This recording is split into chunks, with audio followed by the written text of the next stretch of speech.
Salut les moches. Aujourd'hui, on va parler de la technique d'entraînement de Dorian Yates, la série unique. Pas la série unique de Frank Popper. C'est parti.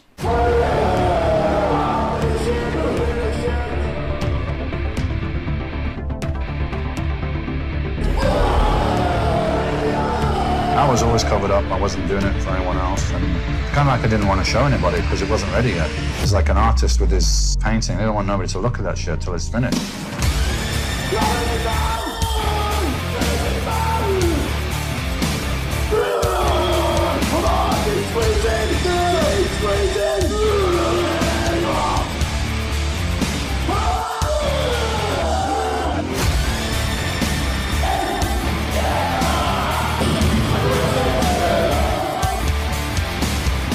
Déjà, on va commencer par les grandes lignes.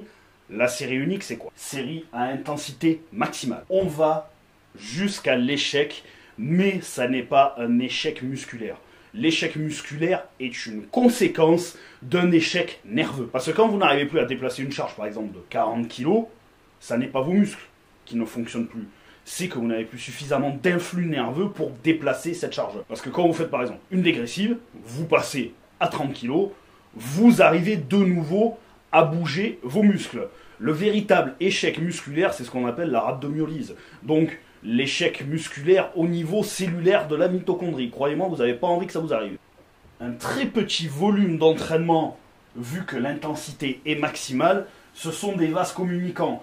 Plus l'intensité est faible, plus on peut faire de volume, et vice-versa. Et de par cette technique, on espère une croissance musculaire optimale, et un gain de force, ça c'est le petit bonus. Donc là vraiment, on a vu les principes de base, et maintenant on va pouvoir parler du volume d'entraînement. Sur les gros groupes musculaires, 7 à 8 séries effectives. Donc c'est un gros volume d'entraînement pour cette intensité. Ensuite, pour les petits groupes musculaires, 3 à 4 séries. Donc ce qui englobe les gros groupes musculaires en général, c'est dos, jambes, et les petits groupes musculaires et moyens, donc pectoraux, épaules, biceps, triceps, mollets. La fourchette de répétition pour les séries dites de travail, les séries effectives, 6 à 10 reps. Ce qui est, selon moi, la meilleure fourchette de répétition pour ce qu'on appelle l'hypertrophie myofibrillaire. Donc, c'est-à-dire faire grossir la fibre musculaire et non pas l'hypertrophie sarcoplasmique, que là, on joue plus sur les réserves de glycogène. J'en ai déjà parlé dans des précédentes vidéos. Maintenant, comment se déroule une série de travail? C'est vraiment la clé de cette méthode d'entraînement. Donc déjà, le but, c'est d'aller au-delà de l'échec. Précédemment, je vous ai dit qu'on va jusqu'à l'échec. Oui, c'est un échec qui est total, c'est un échec nerveux. À la fin d'une série, en général, on ne peut tout bonnement plus rien faire sur le mouvement en question. Déjà, le tempo d'exécution. 3 secondes en général pour la phase négative.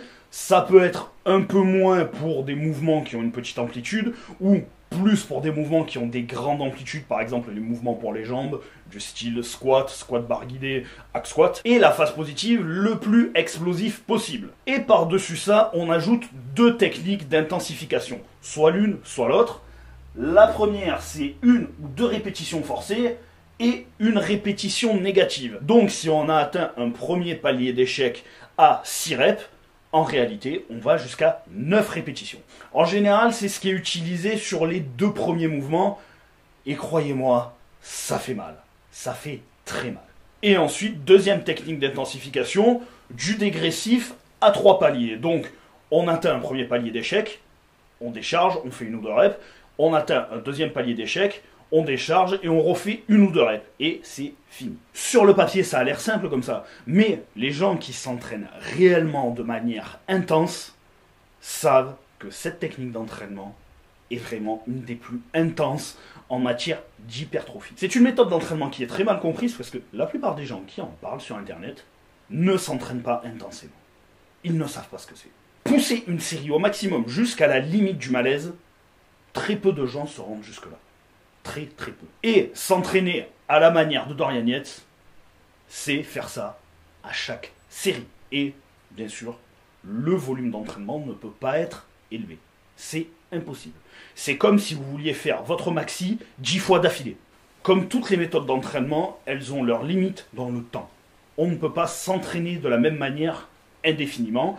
Et quand on parle de méthode très intense, on ne peut pas le faire longtemps pour les articulations et pour le système nerveux. Dorian Yates le disait lui-même, il ne pouvait pas s'entraîner comme ça toute l'année. C'est totalement impossible, d'autant plus lors de l'approche des compétitions, quand il y a beaucoup de fatigue, qu'on rajoute le cardio et que les calories diminuent au fur et à mesure des semaines. L'entraînement, tout comme la nutrition, il y a des choses qui peuvent très bien ne pas vous convenir ou vous convenir de manière locale. Par exemple, vous avez des muscles qui peuvent très bien réagir à cette méthode d'entraînement et d'autres pas du tout. Bien sûr, si vous êtes débutant, oubliez totalement ça. Oubliez, c'est une très mauvaise idée. Si vous êtes un pratiquant intermédiaire qui vous entraînez avec quelqu'un qui connaît cette méthode d'entraînement sur le bout des doigts, oui, parce que vous avez quelqu'un qui va vous guider. Maintenant, si vous êtes quelqu'un qui est seul et que vous n'avez pas de machine à disposition, pareil, n'essayez pas cette méthode d'entraînement parce que essayer aller au-delà de l'échec, par exemple sur du squat barre libre, c'est suicidaire. Si vous voulez essayer cette méthode d'entraînement, par exemple sur un exercice, je vous conseille de faire ça sur machine. Comme ça, vous allez jusqu'à un premier palier d'échec, vous déposez la charge, vous attendez 10 secondes, vous faites une répétition de plus, vous redéposez la charge, vous faites une répétition de plus, et vous en profitez pour faire la phase négative. Vu que vous n'avez personne pour vous aider à faire une répétition forcée, c'est la seule solution pour faire ça et être en sécurité. Et oui, cette méthode est autant applicable aux gens qui sont naturels que bien sûr les gens qui sont dopés. Comme toutes les méthodes d'entraînement, comme pour tous les sports, c'est applicable, c'est juste que la périodisation, le volume d'entraînement et le nombre de séances dans la semaine sera différent. Et le volume d'entraînement durant une séance devra être revu à la baisse aussi. Exemple, pour une séance de dos, en général, donc vous avez 7 à 8 exercices. Une séance typique à très haute intensité de Dorian Yates pour le dos, par exemple, c'était de la pré-fatigue sur une machine pullover, ensuite du tirage vertical machine convergente en supination, un rowing machine unilatérale, du rowing bar, des élévations arrière, du soulevé de terre, des extensions lombaires et des shrugs aux haltères. Pour quelqu'un qui voudrait s'essayer à cette méthode d'entraînement sur une séance dos, ce que je conseillerais, ça serait une pré-fatigue sur une machine pullover. Ça va être compliqué parce que très peu de salles en sont équipées de nos jours. Mais par exemple, avec haltères ou au câble à la poulie et aller simplement jusqu'à un premier palier d'échec, ça suffira pour cette méthode d'entraînement. Ensuite, du tirage vertical sur machine convergente. Donc là, on peut utiliser la méthode que j'ai citée précédemment. Et ensuite, un rowing sur une machine ou un rowing bar et des élévations arrière pour le deltoïde postérieur. Pas plus. Vous allez être complètement KO si vous allez vraiment jusqu'à l'échec à chaque fois et que vous utilisez des méthodes d'intensification, que ce soit du triple dégressif ou là, on n'est pas sur de la répétition forcée, on est plus sur ce que les anglophones appellent des clusters plus une répétition négative, vous allez être totalement rincé. Je vous le garantis. Et l'idéal, dans un premier temps, ce n'est pas d'entraîner tous les groupes musculaires de cette manière dans la semaine. Parce que sinon, votre système nerveux va vous envoyer chier copieux. Vous pouvez faire une séance sur 2, où vous pouvez axer, par exemple, certains de vos points faibles, qui vont peut-être très bien répondre, ou pas du tout. Mais, comme je le dis tout le temps, si vous voulez savoir, essayez et tirez-en vos propres conclusions. J'espère que cette vidéo vous a plu. Comme d'hab, vous avez tout ce qu'il faut dans la description de la vidéo pour me contacter. Je vous dis à bientôt. Ciao.